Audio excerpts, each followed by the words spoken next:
Yamamo akwaba afitiru bekade hia yen ewo Facebook no so na eye DLFM 106.9 na yemfa kase bono enchiri mwankasa ensomum Ghana mampeni John Dramani Mahama edensem atudwa echiri musem yanka nchira Ghana koko ekuafo nyina asem na banya ba etoso mienu obehwe aboa atotoro nema ema de hia musikua titiru ne mo a moye koko ekuafo no afiwei koko no mbetum pam ekuafo mani agepam Ghana mampeni chirim sem ohwe wiase nyina mansan edwaso ebo abeba bonten no obeyim ohamugye aduoson 70% ediama ekuafo no ma aboa ma abo abomaden abomuchi ban na hyemonsa so den na dwumadi amobɔ na modosum Ghana no matumi enya hoden eya dwuma ne yipam Ghana mampeni John Dramani Mahama ede said to dwam na enipa twa ahia ewa na no ebrada etwam endrada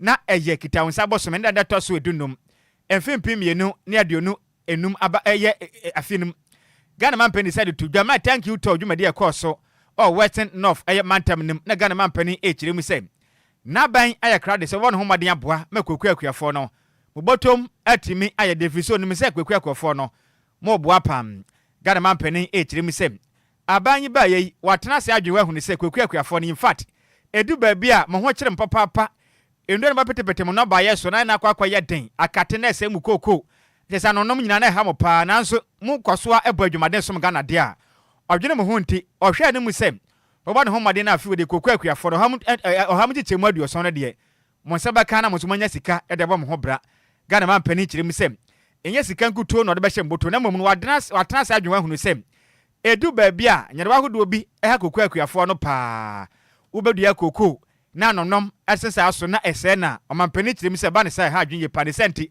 obeboa ma Nhyiraba Kwadwo a ese mu koko no nso watu hana mawo etime ede asemom Ghana mampani kire mu se kopie mu obia na afiso dwabo so a koko yade yi ha wo no ho no na ha adwen ye pa ne senti wakasa edinsi asem baba no homaden ahwe ma Ghana Cocoa Board abodwumaden asom ma Ghana tituna koko akuafo no mambotom etimi ayede omampani nsem sei edotudwa Western North mantam nim. When it comes to cocoa production, Western North is a leader. Indeed, the people of this region are the backbone of Ghana's cocoa production.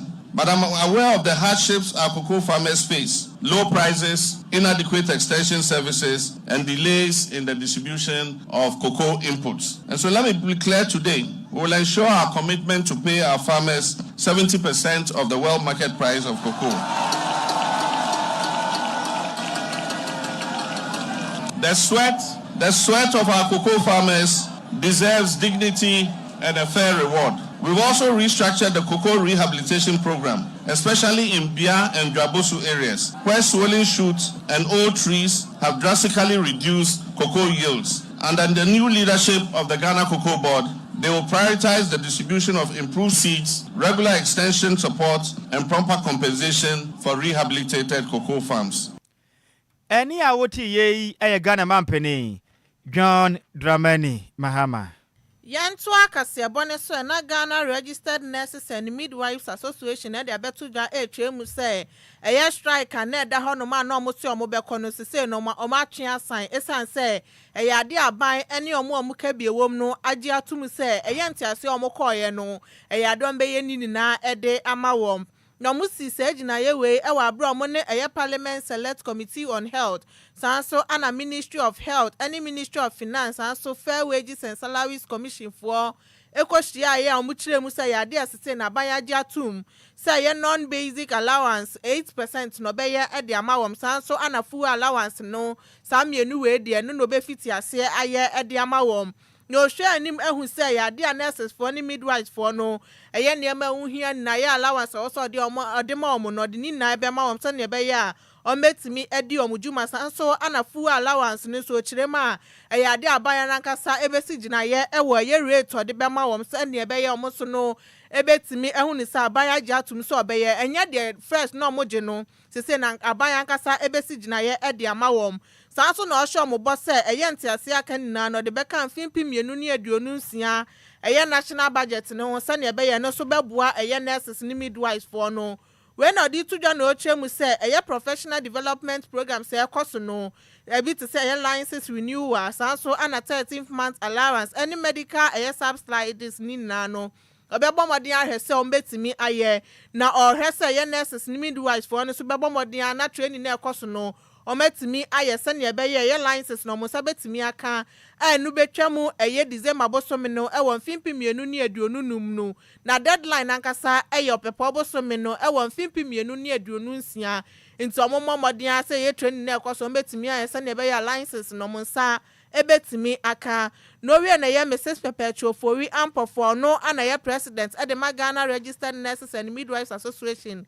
ekasa no anodi nsem say ede etuja Parliamentary Select Committee on Health Asia Honorable Minister Sector Minister Maeti say nyoma mienu na aban agiatum semi budget no mo de beka ho de ka kosi ye say fair wages eto nsafre say omo pese omo na Asia 15 July 2025 nra enti nra ye boaboa ye ho any omukoshia meeting national na ya ministry officials or Ministry of Finance or representative of the Dean of the Teaching Hospitals no also wo and fair wages na kasa so wo the car ekosi and say 8% non basic allowance na ye hwe nim say omo be calculate aka ho ama epia ye market premium no akostro no ye employer na gitu mu say we hu say ampa ye market premium no eho aton shima kakra na emomu no enye bibia omo betumi aye ne sisi a enti no omo sreye se ye mo mre na omo to omo ase na omo hwehwe emu yie na omo fa yie entu yie efa ye fuwa allowance no omo gitu mu se eno de enimanimu ya no omo behwe na omo de aka media budget ne ho na emomu no omo betua na according to government approved rates Enquires say rate na we collective agreement ni mu no 10.99 na say ex-pump rate no eno na omo de beye adwuma de toso miensa omo ye se neoma na aka training na efa appendix B of your collective agreement no omo behwe na national budget for 2026 no omo de aka ho de toso biomo no omo ka say ye ya ehye no ye gi atum say ye employer no betro ama agencies na ehye na sini na say ye CPD nsem your pain and eye renewal your 13th month allowance any medical subsidy and work collective agreement eka category 2 and 3 allowances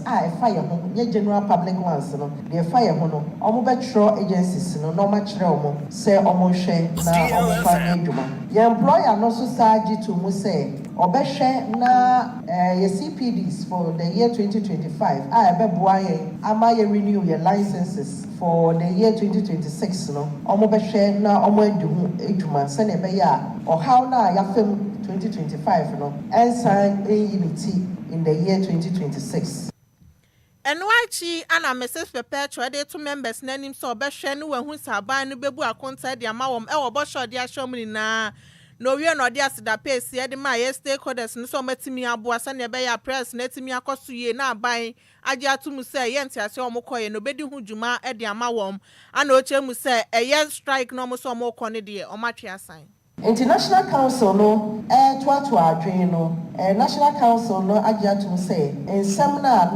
etwetwe ye bo ye ka say ye beti tuanse ne o ma ankoye ne bebi a ye do no ya twe bebi asan ama ye hwe nim se employer na neoma na aka e wo so omo ye no omo be hwe nim no ma ye enti na ye frɛ mo na nsema ye pese ye de tudwa no ye pese ye da mu ni na amase se mo ahwe de ye nsem atudwa ama Ghana afana nyina ate ye nurses ne ye midwives so ye da mo se mata ichi ama ye bibu bebi a ye dui trade unions and associations the general public so omo tie ye nsem ye ho ya omo mobo a omo ka bi ma ye no ye da omo na ase enti na enedui asema ye pese ye ditudware no ye da mo ase 106.9 FM Eni ya uti ye Mrs. Perpetual Fori Ampofo na president at the Ghana Registered Nurses and Midwives Association na manibo ye nsem troni Elvis Kuma Samson ana de besom ye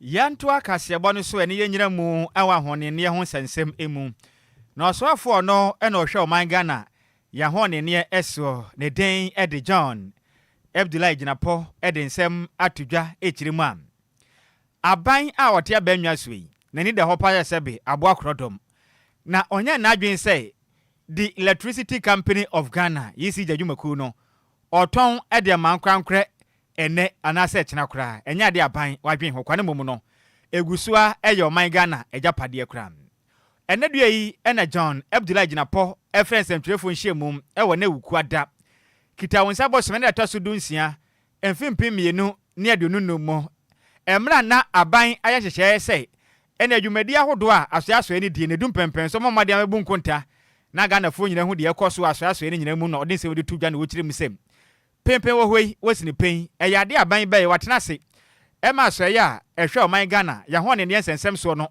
ene cabinet esinkundwa atena se ehu kwampom befa so a wonom ne ankwankra nwumaku beka bo ani aboa no kwampom befa so omode isi jadwumaku no befa so na Ghana nyinam kane no etimi eje ne naso bra ne mum nyaade omabo mbutiri mopo sei enyinam kane no wonom eton ede ama ankwankra na de ente ne John Abdullah Gyinapo den san beto abonte chirim sem na nsem beto dwa chirim se nipa bi ene wom ka biewom ne nwumaku awdo beka sem aban edi ekokwa mudwa opese obomode atwa fufuo ede fa Ghana fo ekwan chidi se yanum efiri sem womanya ntiese aban pese obomode na oton yisi jadwumaku no ede ma ankwankwa no ena John Abdullah Gyinapo de resem sem de ato Ghana fo anim sem enya de aban wabode trimpo sem yisi jadwumaku no oton ekusua ye Ghana de anti nya de Ghana fo ensem wo yenyi ntum kram wakasa kyerem se mugusu twetwa nyinam kanea ede konkronkra hodo so ameke sempa de nkronkro mako be ya aduosia miense that eye 63 communities na meke se no wonom atumi atwe nyinam kanea de akoso a omo hwe anim sem ekekose enkodu emfempem mienu ne de nu watwe de na mensene mantane konkronkra hodo de na nyam kanea obiada nya bi enti o kyerem adwuma busu nti ubibiada a wo nimde ede fa nyam kanea ho no bo moden se akwanya tofo mi wakoye adwuma ne bi na sika wanya bi na de hwe busu odin sem sei eto nsentwerefo anim to ensure that we increase the revenues and also bring about efficiency. Cabinet has approved the private sector participation in ECG's distribution network, and let me put on record, we are not selling ECG. What we are seeking to do is to involve the private sector, particularly in the billing and collection sector, and I encourage Ghanaians to take a keen interest in this. We have good Ghanaian entrepreneurs, good Ghanaian businessmen. This is an opportunity for you. Get involved and help us to bring about improvement in the sector. Ladies and gentlemen, as part of further measures, we've gone to Parliament to seek approval to restrain government from procuring IPPs in a direct negotiation. So now if we want power from IPPs, we have to advertise. We have to open a competitive bidding process so that we get the best value for money. We've also established a committee in collaboration with the Minister of Finance, chaired by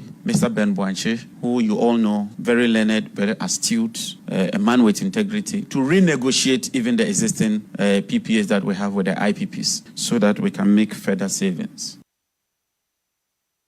Enuachi enonumnyamfo John Abdullah Gyinapo kasemo ene wochire mu sei yenka nkyere Ghana fo sei sesi ameke sei no aban nwuma ekuo mpirifom deda no na kaketu abi mu kwa adwuma mo nkotofa ngomfangu mu kanim ehyen no mu benya eye electric one ene ne de solar fo ena afa ho ka we nyina na beboa e ma omanya kwanim anya de ya mukwakotofa ngu de agum mabobo omanyi kakura no so kire mu sei e de kire nsem kirefo. A couple of weeks ago we launched our EV promotion program so that these EV vehicles would depend on solar for charging. I commissioned the first one at the Energy Commission, and as part of government efforts, we are importing the first EV vehicles for government agencies. So very soon you will see ministers driving EV vehicles. We'll roll it out to other departments, and heads of agencies, some of who are here, will be driving EV vehicles powered by solar power. DLFM 106.9. Eni a woti ye eyo soafo no ena ohwe o man Ghana yanyinam kanea eso ne den eten John Abdullah Gyinapo yanto akase bone so na opinion na di eyedom kuma nanim ewo mrahye bedwemu eye Alexander Kwame na afenyomaken e de abetudwa echiemu se ade oman Ghana sika na so mutimi kura mu ye esan se yetimemfo ni bebre na wosen omutwe eka bi ede ama aban na ochirema ya kuntabuo ani asodie bi a eda yetimemfo ne so maye omagen se omudo mabuo mani ede agusu no eno be ha oman Ghana ye sika sem ni ye pa mpuntuo entimi embem nti aban emomode anonye bibi emfemfa honom se ne be ye betimi abo oman sika sem anyasa kabina min kabi amamuo na nya de betimi akoso ewo man mu taban ye bibi se ne be ya ye sika sem no mpuntuo ebetimi abemodin sem say edituja. Mr. Speaker, it is true that certain statistics are showing some positive signs. My concern is how to sustain these positive data that we are seeing. How do we sustain them? Mr. Speaker, one, as a country, we must change our attitude. We have a huge attitudinal deficit. Many of our compatriots, when they benefit from initiatives of governments, they see it as a freebie. In the end, we the political class, we the politicians, who play politics with this, and it becomes a burden on the country, and they go scot-free. The time has come, in my very humble view, for us to ensure a national dialogue, to chart a new path, and begin a new conversation that would help change the attitude of the very people who elected us into this chamber. Mr. Speaker, if as political leaders, we don't come together to identify the areas of the economy that affect the very foundation of our country, trust me, our democracy may not be there for us to benefit from.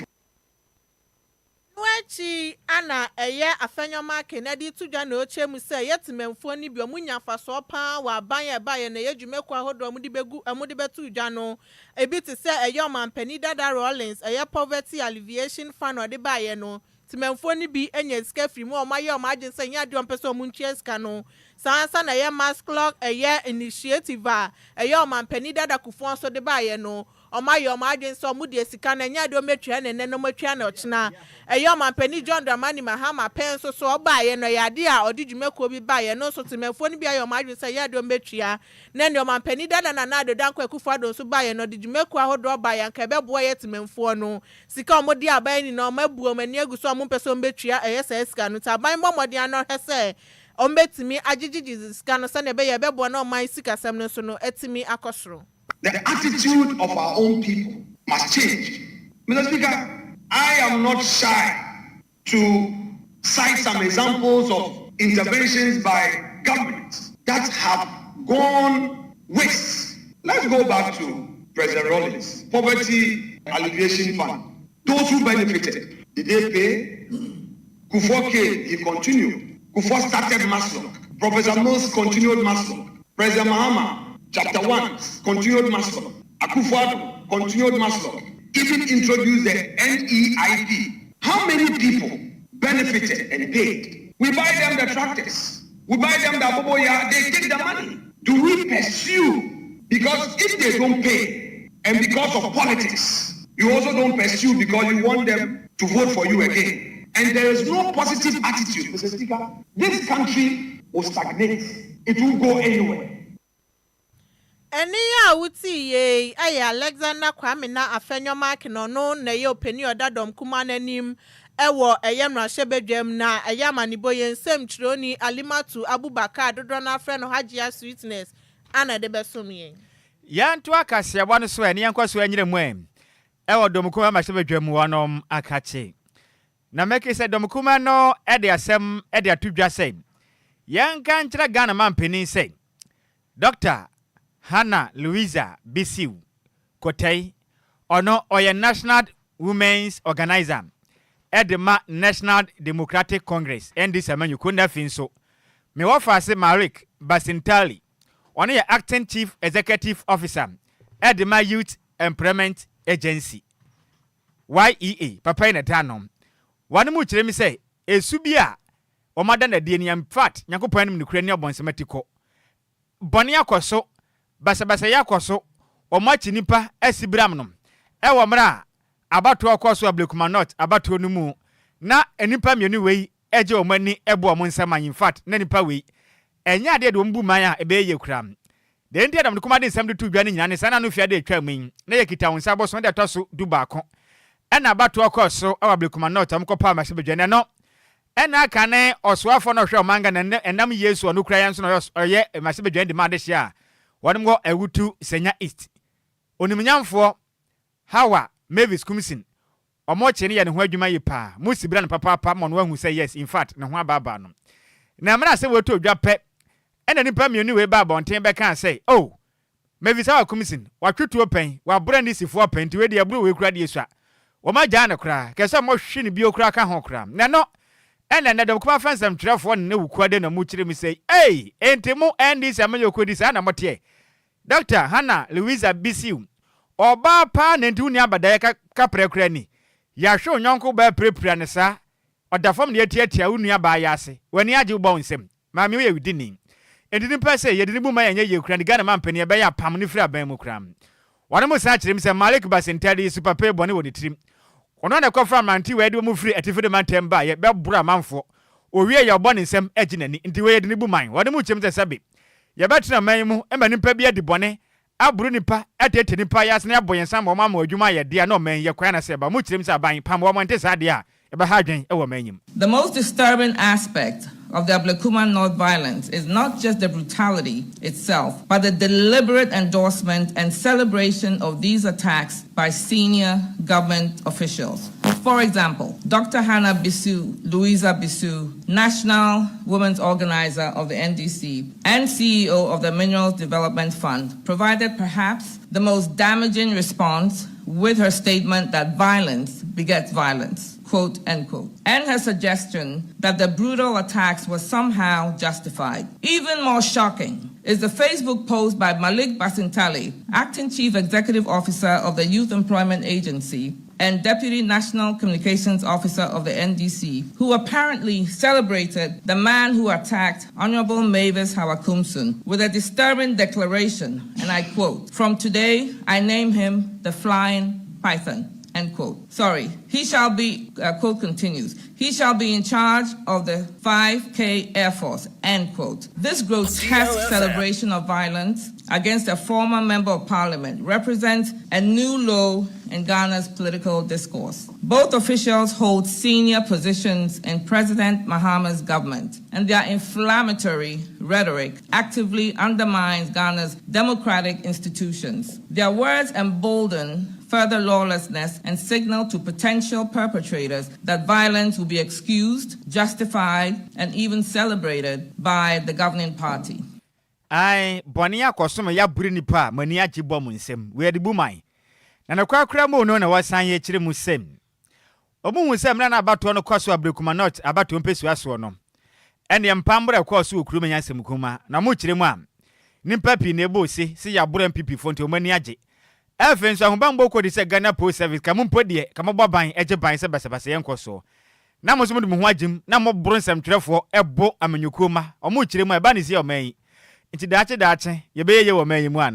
embolden further lawlessness and signal to potential perpetrators that violence will be excused, justified, and even celebrated by the governing party. Such statements from public officials charged with upholding the rule of law are fundamentally incompatible with democratic governance and constitute a direct threat to Ghana's constitutional order. The Ghana Police Service's response raises serious questions about their preparedness and commitment to protecting our electoral process. Security personnel were overwhelmed by the perpetrators, failing to prevent these attacks on political figures, party agents, and journalists. More concerning are allegations surrounding Chief Superintendent Lumba Frederick Senanu and his potential role in facilitating these disruptions. These allegations, if substantiated, would represent a grave breach of public trust and professional duty. The police service must demonstrate that they are capable of maintaining law and order during electoral processes, or their failure will continue to undermine public confidence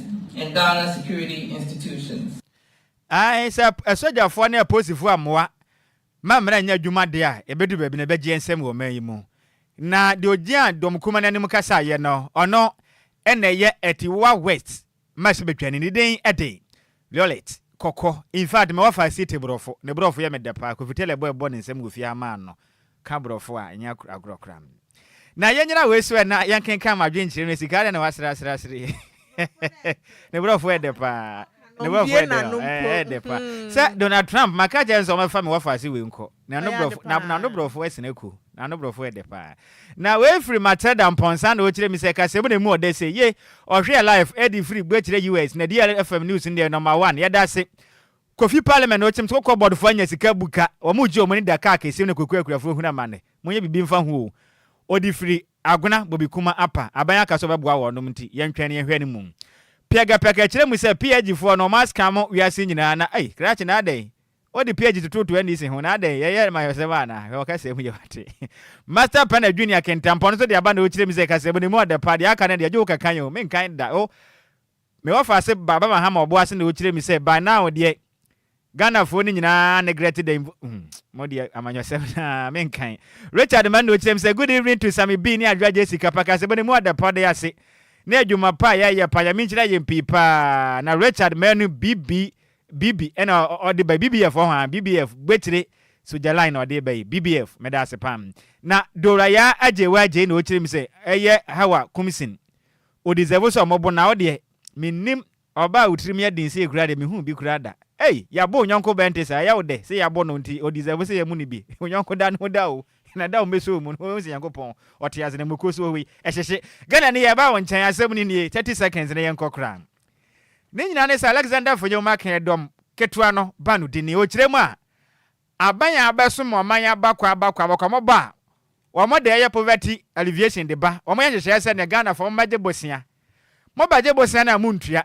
mo kwa alata momman aba bia so ba enam so opetu minti onyi sika ne free mu nsem mo so na mo bo machi saa sisika mo ni ma na eche na edi mo akwaji bi mantua madamfo ba akokra ni need sapo onya 2000 bepem ne we diska no wate wazi mo so mo ka hono ma ne nkwaye enti aba ne pesi mu no onyi sika ne free moto na mo mo na ma ne nkɔ nanim 0534501999 0593406565 majo medafo hello over Kofi ma Shaman Diamond City me yenti o. Over. Azeka service.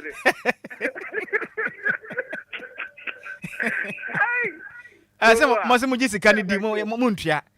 Over oni bibi. Da bi o. Aban bia bana mo masa akara o. Amo mo dia mo pompa say change of government in bra. Na za aka na enchi. Na change of government ba nkontabuo so atwam. Say tweme. Kofi unzaka bia na. Unzaka bia. Mate, unzaka bia meda yebesia da afro wate. Majo medafo. So me nya tete. Ya me admo bra kwa medo wasikare wonya bi. Me nya bi, but Ghana for no di ya cherpepe. To mo se obi wa ko bo se do ko tia dia na Ghana for pe for mo so mo di skara mo ko tia mo dia no. Why? Ya cherpepe. Enti muntua na. Wa Abubo ti abuko jina so obi baba o di abuko baba o but mo nka se o mo jiska because won o mo jiska pa ya kerpe why enti ne kwakura ne se mo muntua na mpese mi hu mo jedia mo betua omo daka mo mutua da betua ya kerpe mate medasi pi wusu betumi abode awura mu 05340 5019 059340 6565 aban bia ba o se odwuna hiafo ho nti o de bosia de ba bepem ne obi ane ho asika wodo ampanifo de ama no magye da ene mamanyo asem ti no Alexander Fonyoma ke tim se ka ho no ma no edu ba bi a yankoa ni bompuntum ma adwomedofo Afasa mi bi mama ma yentie wa nimre yi me ye sure so ka sefre dodo a o mi ta would me okay wodi ni ye Auntie Milia me yentie o Sasika no Sata muna me misu me di dwa odwom no aka me tro bi o ba unsa nka bi o na me wa yare stade me ko yare sire kafra nti mantini anje di anti na omutua dware fo omutua ne se ye mpanyi fo omuje bebre omutua omutia ban omudi yesika bebre omutia nti ma je sasika na ye me yama Say what man you be. Okay, and yes, I miss me chia. But me da se pa ya bi chira opi mama ma adwo me dofo. Me just so. E pa cha ya me adu budi na ba akase free. What I'm saying ya sam. Ya sisi kare mo gya muntuo na mo fa nko. Wo se ho se. Be me na omo sisa ma ye nyina fa no bi anya bi ka ye mfa nko keye. Bika omo gye ne ho e glass house wa omo gye wo man mo mo se omo ye ne ye omo mo bo no be so me. Bika omo gye bi bi ni. The mo de na grade enkwesi aga o. Ya ke ko e bi ye feni wa na ma me no so no ra se na pese me ke bi awa kum ti se de. Na wo ba be se mi tutu ko bi a. Na wo mra so na de ya bo keke ne ye nku an na nyame. Yo, mate me da se na wa dwenche. Pepper spray gu nyonko ni. Me da se pa. Ma adwo me dofo. Ami bi. Fona na ma yentio. Nyame adom senior. Yeah, that was me la we be first time. Bi no. That was me too gamatina. Oh, okay, senior me yentio nimre. That is scalo. Sikane unsa kan bia na. Ami bi de me yin ne second. Eh, woni wo yin na nsa kan sikane bi. No. Ba pe me sa mere mo fa nkoma aban. Why? Azure. E dey say na aban ka so obeja mo betua na muntua. Aban de wa ba fe ala na. Aban bi obe na dwun so obeja mo betua na muntua. Ami bi wa sem da okay. Bibi tiata sio. Na we. Sa mate. Me da sipi. Ma jo me dafo. Mama manjo sikara mokwaji ya mo fa nko usaka bi. E pa so manya bi na mo mese ko ma sa bejo. Enyo. Enya nu yo. Me ko kap iboni a ye beti misisi a. Na daman ka papa no. Da me ka papa on sada ni omo nse. Mese ko ma me enya nu yi ofa nyame ka ho. Mate on ka won so ho. Bye. Me family last call na ma so se me time na so ma adwo me dofo. Hello? Mi pacho udi na bia kasa free. Adon kwasiri from tema alias Aputo. Senior me yenti anu me 30 seconds e braso. Masa enema bi koso ho masa enye izeo. Abaka kayetu kekepoka klano na pepe spray ni ma ko ho mu na dia. Nipa mo so mo ka opening nya botre asema de tu dwan nya pepe spray asemo. Na asa na ya say mi kaska mo kaska bi asem. Enti anu na wo kire ba dwan pepe spray de yi free mi yen ko ho kra. Saska no de say crofo mu gini nyina mo gi from so mo ka ho na e ga na ye blem. Okay. Mo so mo ka ho bi. Mo ka ho pa. Je say mutua. Asa mutua, mo ka ho. Me da se bebre nya me nhira pa. Ya da mo ase pa wo fra me ntumi mfa fi ya bre no aso ye be se de asem tu dwa de ye nka ho asem no wo ka ahwe ana wo fa menti o. Enti mo nhya ne so pa. Emfa emma me kase bo ne ye di sie musemufo ne ye maize. Me berantwi ene se mo edema yotomro sie se kira homa. Na nim de dwa na ne fita in fact no ho ofepa na se mo de mai. The champion teller ko vita de ekopie mo e wo YouTube and afin so Facebook no so. DJ Zigibi echinchim efide ni fruma edesom yen. Akenkanfo mienu a yesin kunwa ye hone tia sentem ebesum anumre no. Edi amagye so eye wo fa. Nhyiraba Kwadwo Sammy bi ma hoteden ene ehunso mponemu krabo den. Adwoa Agyei Sikapa mene. Adwoa Agyei Sikapa. Ana hoteden ene. Dum so live. Ye ko ama Apakan GH atenase na obe no wa woni tua. Akopama so nsem no de toa so. Ye ma munyina mu enitia adehye. DL Power Sports on DLFM 106.9. Sara Yankupo Peno. The Yankupo actually say be ho no ene be ho. Enti yeda Yankupo as. And some mistakes na ba in our players side na. Omutumi equalize no. Inshallah bro ni say mintu mo ase. Obehwe na wasiye no mabi. The other direction of Kife's here. Direction man, yen ediko. Ediko win never cover obi aba na my high diamond na mitianika.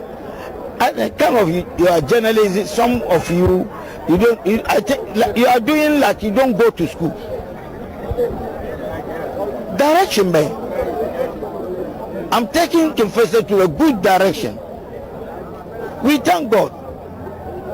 We didn't lose in our home today. 4 matches, 1 point. Alhamdulillah.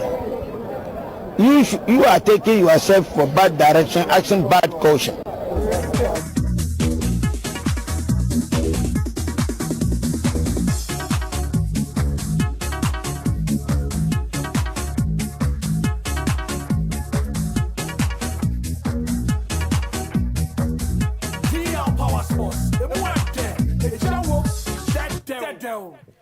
Ukudagbe wotro amelegbedrand of inyo pogotofio gama domino in sports ye metwagbono yimenko enyu DL Power Sports update medekukuno wotro ya la yo madena grana bade na mesia me propomotofio o meredia no chodare DL 106 sports air dimila ye menoy wotro ya metwagbono anyami ganyobi tuobole bono koye Facebook ya YouTube gakene mingabo efiano yo beshe watashe ku wake sports ne bagbaji DL Power Sports update me kwa fai ni ochemoko ni moko akemoko ni mofiamo ke radio afo DL 106.9. Good evening to our cherished listeners and viewers watching us live across all our social media platforms. Wednesday evening, we are back on your radio. We are bringing you Wednesday evening edition of DL Power Sports Update. So please don't hesitate to call a friend to tell a friend that DL Power Sports Update Wednesday evening edition is airborne live now. Ebusia mamenyana we so na ene numere obuo ambrasini die kwan so mema wadwo ema wakwaba mbepiem ewo nkrampumpuni mantemne Ghana ya giatum kasafidie kese ba ko peso DL ohani nsia echiripo enkron ukuada enyumere mrewedu se agudi mranti yesinkunya ne fiti anopa besi awie ne enyumere agudi mo nsema woro etwagu ama yakwakope ede amasemu fo wagibra trans wawu sokroje wasone suntebani nyina waye fimni akedi osie modu otiefo editie se wote ohwefo edihwe se ohwe na yen okafo nso no edikase ye kan ye trans na enyumere yede ba ne yede besoma agudi mo nsema edi adencheche di adanadane ebu mfumpa wo Ghana bibrem ni broni kroso ya turi din DL Power Sports update abusia baby bia obi atami kutu ya tasensem na abone bede ye besani mu ede egufam ede ama ye tenase abribia na wawun se Lumba nsupararoma ana yede nsam ne bantina nwure abusia baby bia obi akame woni amfaseda kese aseda chenchenche no emfama Lumba ensupa na Lumba nsupa ye nsu abadwama nso emuti emuode kama na Food and Drugs Authority ede afam fidie ma ye nhwehwemo agye atum se wonom na akọ nipaduanum a ebe ni paduanum adwuma ema ni paduane gina ne nanso memfa ha obia embro ntinsu ande yanom wo Ghana ade numero 1 ni ahemfo che no ehye ni ti no eye Lumba nsupa enije samne se ye wone bottle ni ye wone sachet ntini opebia na busia ubenya no wabobo na bibia ye kama ede ama bibia fa nsu ayenom de abusia o sign Lumba nsupa wa eja wadwo ena wonsa beka efiefie mononom ene kwalane ko school amomfa bottle water no enhye mo bag mu no momfa nko udi dwuma bia fa Lumba nsupa esom wa wowo ena enu achinsu no abusia mo amotonton so Lumba nsupa no ena monton krofo beto na mudwa na mudi no atumi etumpon Lumba nsupa opebia to DLFM ya kachi ewon kran gbogwa junction ya ne Wisconsin International University no ena edi ani hwe bowra yan reception o oba also hwe receptionist oni ni nkomo ope Lumba nsupa na to both bottle ana sachet no obe guide unu wanya bia to baby bia wo bia na nwure wutie me ope bia ton ope bia di udwuma bia numbers ni frɛ na place wo order no 0345 0 no abo 5 miensa at the account now the 274757 the account 0555 274757 and 0577 475343 0577 475343 Lumba nsupa na yumire odiyen esi agongon DL Power Sports update ukwada yumire de ye de ba ababe suma seda kese enkoma kwame afum ba bibia obi ananwumre okan ho ye de ensam no eba champion Kofitela Facebook and YouTube odiyen to watafa DLFM 106.9 ubenya dwumadi ni bi ahwebusia mi ametia kunya kese mo ede agudie mo nsam no babesum edi amege so no eye ayensu ano de hye Apakan GH the blessed kiyenti we yeba yebesi family ya tujanda nwumre ede nsam no de asomo Apakan GH wode nyansa de wadiawo wo interview wo kasai wa hobrase wo radio mu kire se wo yo pabe ne wo radio mampa enti Abusia yenshen samna se na nwumre emfama de yenhyase emfam fi Ghana ayewia na ye de broni cross so de na area to so de amadia Ghana mnantia ne mbabawa inde esi akan wa manone no yam form on some emfantu when me ensha se emfanfi Italy boboku a yefen Atlanta Bergamo makache ena yensha se emfanfi na ebusia nansia ena Black Stars of Ghana ring yefen Kamadin Sulemana make a move for boboku a yefen Southampton eko sign a contract edema boboku a yefen Atlanta Bergamo ewe Italy na after so ye ni Medicals sign a contract ni wie no na ojije na home kakra na mom no mene okase abrantia yefen Kamadin Sulemana no officially washe preseason ase with boboku a yefen Atlanta Kamadin Sulemana etumi aye ni first training ede ama boboku a yefen Atlanta yedi san komono di achonti no Kamadin Sulemana washase ewa Atlanta kache oni omu ye training season ya eba bekom no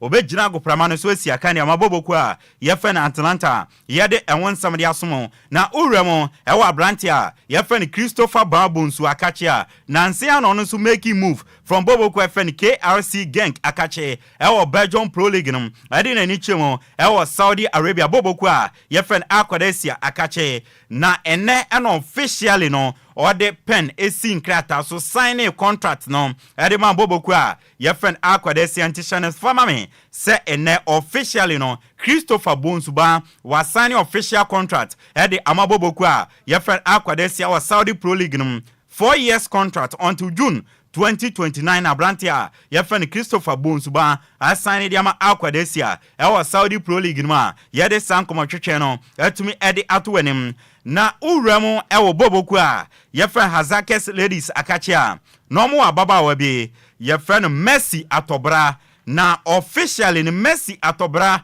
move from Ghana Women's Premier League ede nani ache ewo Egypt Women Premier League wakwa sign ede ama African Giant Ali omo ma team no Ali Women wakwa sign ede ama 2 years contract and a Messi atobra etumi a movie from Boboku FN Hazakes Ladies akwasane ede ama Ali Women yetumi edisan komono ede achro na uremo ewa Ghana Soccer Center of Excellence pramprama eho and a Black Satellite of Ghana and then unim say wafu zombie under 20 AFCON eho eneko na enanyumre Black Satellite oma bom second game our group A na omane Mali ena de hihye so game no ekwawie no na nyamencha de oma ye fen Ghana yatumi awini achi oma ye fen Benin abo mekaba kopiwa omo entmante enti Ghana 1 Benin 0 wafu zombie men's under 20 AFCON no in the second game no Ghana winning automatically yatumi qualifier yekoyenim yem first game yane oma ye fen Nigeria ye bordraw 1-1 enande yababehye Benin enso wo a 4 points ya qualify edi ko yenima yade awon samde achrew enti yambo Desmond Ofe ene ne mrantie no yammo mabaso ne o qualify ko manima ehun ensam no Black Queens of Ghana odi wani twemo ewo Morocco eho na Women's African Cup of Nations no ekoso ma qualify quarter final o ma kwakopiem ewo nyame yadoma memere da edi yanim no na Black Queens of Ghana any Algeria ede quarter final no ede be hihye so Chantal Boy Hawker a player the Black Queens of Ghana or say Ghana deserve a trophy no essence Ghana ye deserve a respect our African a football mo na sa respect ye betumi akomande a na gina yam performance na performance ni nyina ne se wo wini no na wo gi nkuruwa enti ohwe anim se tournament ya Ghana yakoi si ye benya successful tournament dia with yam pedigree ene yam bobre our African football no WAFCON tournament ye betumi age Chantal Boy Hawker. We take the trophy. We take the trophy. I think we deserve it. I think we deserve the respect from African football, and I wanna give this continent so much respect, but I also wanna gain it. And the only way you gain that is by performing, by showing who we are. And so a successful tournament for me is taking home the only thing that you can take home. Chantal Boy Hawker, a player the Black Queens of Ghana. And I say tournament a Ghana yakwe se very successful. Ede amayen dia kuruwa no agiye de bepiemo ewo Ghana. Na His Excellency John Dramani Mama abebio Ghana mampeni eno no na onim se odaso a ebo apro da Ghana for se 2024 general elections na Ghana for to aba de manandra okopiem e Western North region na okodas wo ne ho na odi tudwa se NDC aban ne ba no manifesto mo di shemo se MPP amanyakuo no create 6 new regions na sa 6 new regions no obia benya ni stadium se na beya obia na agudie no enyama bekoye ediama na according to His Excellency John Dramani Mahama no o se eye modern stadium e no moba besi na oni endi nkomo ikura no Minister of Sports and Recreation Honorable Idi Kofi Adams no a start to nyama de nyama sisie ni enche bia sa 6 new regions na ye create ye no obia benya ni stadium e na afenso no adada regions na won mo amu ni stadium kra no ye besi bi e de amamo. Under sports and recreation, modern sports stadia are to be built for the 6 new regions and other regions that do not have them. As I speak, the Minister of Sports and Recreation is overseeing the design of modern sports stadia for the 6 new regions and the regions that don't have them. And so Western North is going to receive a modern sports stadium.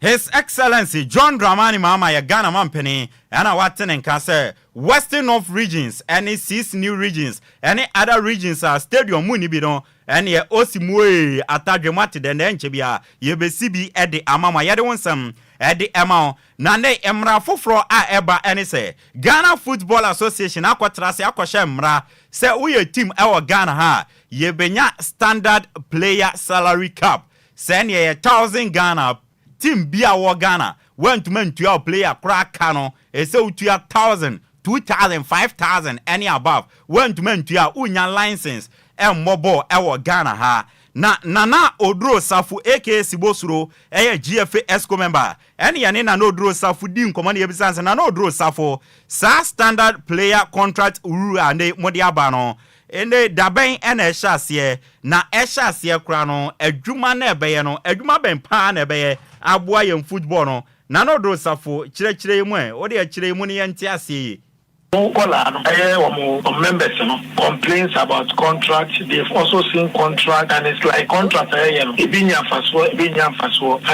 especially about how much players are paid in the system, etc. etc. And Nipa me said committee and I'm drafting contract. I'm drafted by ESCO. So take about 4 hours on a Zoom meeting to look inside and then do changes and then approve it. And so we are.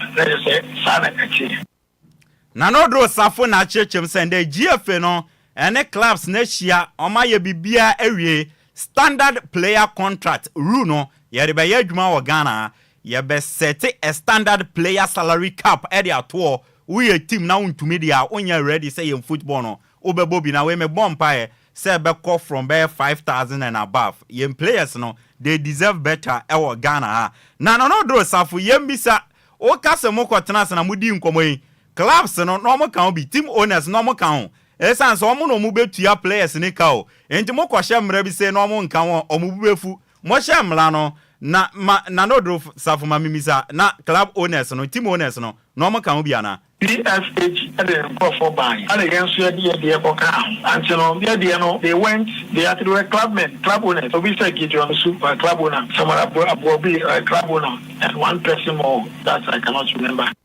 And in another for say, team owners, no more can be. Any yakwasham branti ya shady and nobody so na bibia to me kama ede amayan wa Ghana ha yede enwonsam ede atoanim Eric Alagidede newly appointed general manager ede maboboku a ye friend Accra Great Olympics agosu oligbogbo olimashi olinkonsonkonso olipioto na Eric Alagidede ne yene di nkomode ebisanse na GMA Crawford do na ye surprise o hwe adwuma okobo wonso atreman de wo mo GFA Cup ede wo mo ko Africa na Crawford say ne no obefa team bia na nka Ghana Premier League num ene se obefa team as general manager na ede na si ya in Division 1 Great Olympics ena wakwa fe ena Eric Alagidede chioma na Crawford do na hwe nim se obedwane top team ebia Ghana Premier League num na momo no nienti o decide se obedwane Great Olympics ne se na busia on kran ha no person tenan kran ha ya adwuma on person obekọ akire bia enti teams dodo na approach ni dia ode na ni hwe mu na no se Great Olympics be bo no enti na dey waba Great Olympics as general manager? Yeah, I know you will be surprised. I mean, there have been a lot of talks with clubs, especially at the Premier League. They was expecting to see me. Sometimes you need to take a path that people don't. I know a lot of people were actually expecting to see me up there at the Premier League level. But truth of the matter also is that I didn't make up my mind to return to club football anytime soon. Yes. I wanted like a 1 year break because of my family. You know, I really wanted to stay in Accra. So part of it is that I didn't want to go outside Accra to go and work anytime soon. Eric Alagidede Twanen Samson or the two Jachimamra Great Olympics to and Safran is Sombra, and your Juma as a general manager. No? Or name Crawphobia or Moyane godfather, our football industry, and offense on Crawphobia, or Buomopa, our football industry, no one Matanase, Eddie Dim Comma Gioma Drenchre, Nabe and Nami no the Sagman, no be on any Dim Commano, or be a new Obuna Bemse Great Olympics or Division 1, Menkofa, or Biakas and Papa, Edifa Great Olympics who say, share, I go swear, Omu team Papa, and Eric Alagide, Jitum Koya Jumamamo as general manager. When I was approached by Olympics, I took some 2 days to seriously speak to a lot of people who are, let me say, my godfathers and people I really respect in this industry. And none of them, not even a single person, discouraged me and said, no, because Olympics are in Division 1, don't go. Look, they actually started giving me a lot of history and background about Great Olympics that I didn't even know myself. And they started telling me the caliber of people who support the club and all that. And you sit back and you ask yourself, also all these people, you know, today. Eric Alagide Twanen Samson or the two just say, Ghana hano no credit o kan ede. In kontompo na ucha na wa ote so. Or says ya beka no credit ewo Ghana ha.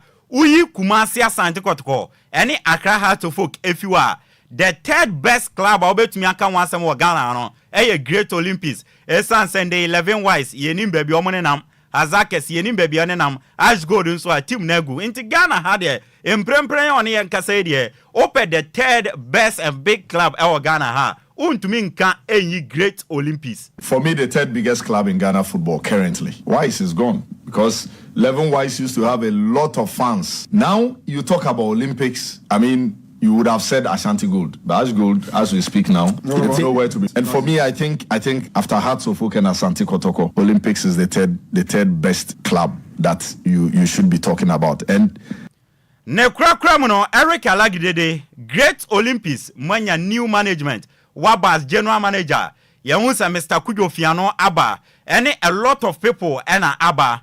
Na mabe mu new direction on den. And also Great Olympics new direction and say omo kono wo corporate council omo be yo munyama in a corporate way. Eric Alagide. The board has also appointed former member of parliament Fritz Bafo as a board member in charge of sponsorships and marketing. So clearly we want to try and move the corporate way and add some new face to what the club deserves to have. Eric Alagide, a newly appointed general manager at the Mabobo Kwefeni Great Olympics and a Waten and Kano Ghana Lake Clubs Association, aka GAKA, at the Atuga, say a fee GAKA top 4 no, Ebekos Kumase Baba Yara Stadium. Na Ebesha see 20th August 2025, Akwakosi 24th August 2025. No muchirema, almost a fina GAKA top 4 no mobo, baby any ghost as Oji Lake.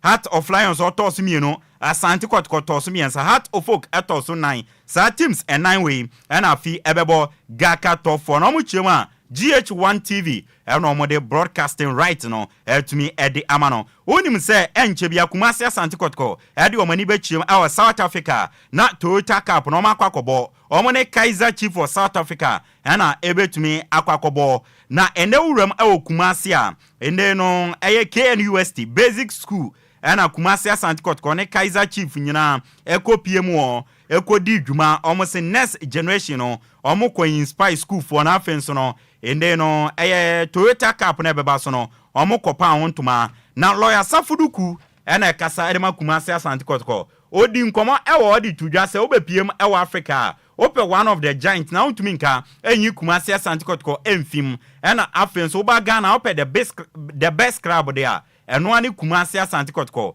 enti Kaiser Chief for no babia mu be chia Kotoko bia momfa obuo ma omo na mu say Giant of Africa no in the Asante Kotoko Eka almost answer the best club in Ghana. Lawyer Safuduku. The latest Ghanaian club. In fact, it is one of the best in Africa. The Wonder Boy is the former player of the great the former player of the Ghana Blasters and some of the national teams. So as I was saying, even my friends from Kaiser Chiefs who attest to the fact that when we are talking about the giants in football in Africa, Asante Kotoko is one of them. There's no doubt about that.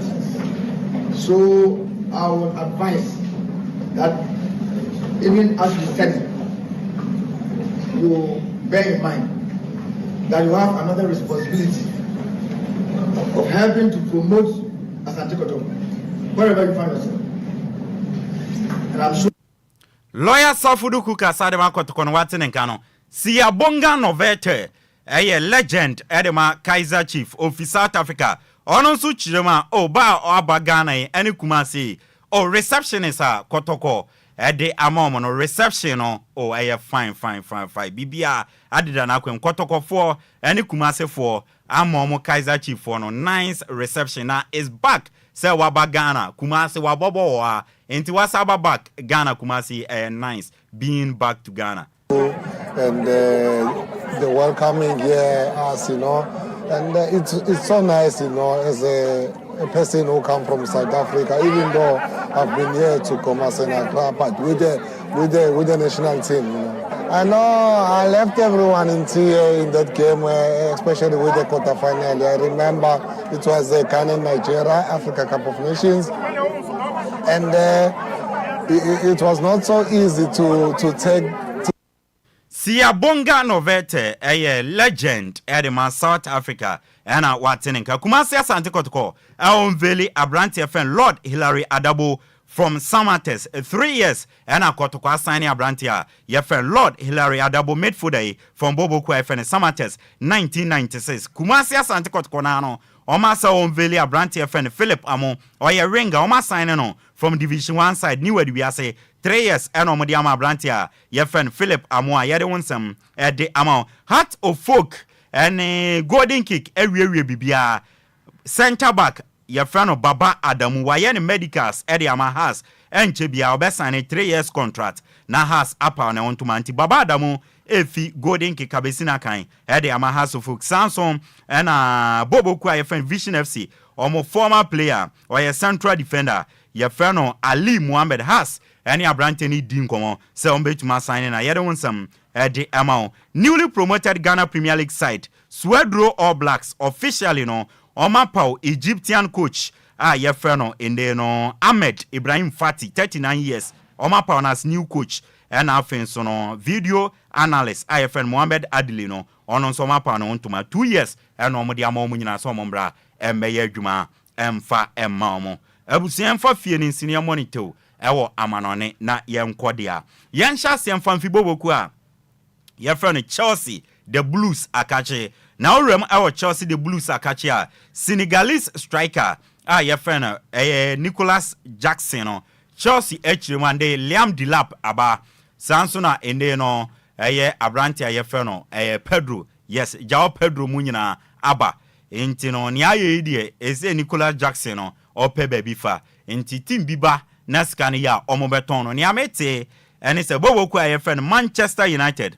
according to the Times almost a man you consider some be make a move for Abrantia your friend Nicholas Jackson from Bobo kwa your friend Chelsea Kofitela with team no one share ya bia Brian Mbwemo no wama no ma kofa Nicholas Jackson that never make any Taylor Shemenim into man you for one share on for Nicholas Jackson yede awonsam ede atwenim Arsenal so last season and omu promote to English winger your friend Ethan Nwaneri edini fi omu academy no na me no ka say Ethan Nwaneri no Arsenal ene na agree a long term contract omu agree bibia nche bia obe sign and so eno ye Ethan Nwaneri ne wansam ena meka na Liverpool for no omu ne Newcastle United edi nkomo Liverpool for no akache Newcastle United say almost Sweden striker your friend Alexander Isak no almost Liverpool for now ready on betia 120 million pounds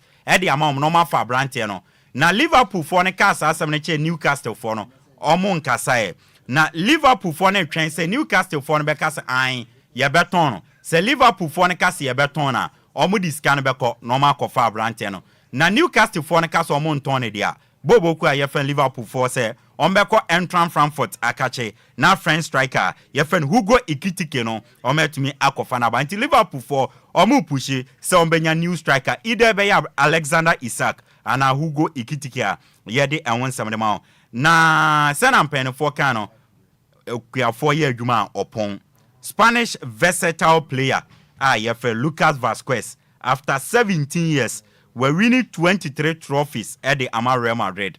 Lucas Vazquez eko nyame ya adoma ochina ende no Real Madrid for eja Lucas Vazquez kwan na wakonti Lucas Vazquez ochina Real Madrid ne farewell ceremony no amano na Lucas Vazquez every Real Madrid akachi akwa ye de won samde officially Barcelona na enwumere ya omo announce say number 10 jersey no omo de amalami yama nti say Barcelona new number 10 Lami Yama official omode number 10 no de amalami Yama Rodrigo De Paul of Argentina or midfielder or Atletico Madrid me no can say major league side more USA from Inter Miami baby a Messi born omone Atletico Madrid we bibia na Rodrigo De Paul okoka Messi ho Inter Miami Messi bodyguard no nti okwasa akoga de Messi wo baby a Messi be ko bia no di nachi into ordinary chemu Inter Miami no wakwa Messi ho ano Rodrigo De Paul from Atletico Madrid to Inter Miami abusia yam fancy me chairman atenase no mfa awoso no embe woso mo enso na menda kwa me afumase otai chire yade nsam no ebae Kofitela enso de enko Facebook and YouTube ema wonya bi ehwe wofa Sammy Tuga o Madina Masalachi Opportunity Bank anymore otom mema empabo papa wofa Sammy ma yenchia na enwumre we biema wutie na yenchia sister Branson eton mema ntare wo nchen ti wofa Sammy Tuga ene sister Bran yenchia mo na ehonu ma yenchia Ishmael CEO de ma Ishwan Kuto a opam mema entire yenchia Ishmael na Ishwan Kitchen ehonu ma na o nti Ishmael onso wutie empa yenchia ona wife Adepa anaraba yenchia enso so ewo honom New Legon Abuja Anshin God collection eho ena Joshua Collins we biema wutie nti bra Joshua onso yenda wasese de bia God collection we biemu wo a wutie me bra pen Mr Kofi ayeno wa yenso ano so ate onso wutie ma menchia one wife sister ma ebusia me amede nsam ne ba yedi ameje so no ayenso ano de hye Apakan GH the Blessed King na me kwedi azigibi eba be woso musa ode awoso onwompa ene kasade ene ode ba be dan mu akosise nondu ebebo nti zigibi take over ode awoso na eba ose momfa mo WhatsApp voice note no embra WhatsApp voice note momfa embra zigi so tenase obebo ni nyina 0593 406565 0593 406565 last time 0593 406565 zigi se momfa WhatsApp voice note ni nyina ambra obie microphone a obebo ni nyina ewa woso so ede amamo enso ewo zigi na tisen nyame na dum na ho ye se bibia ye kama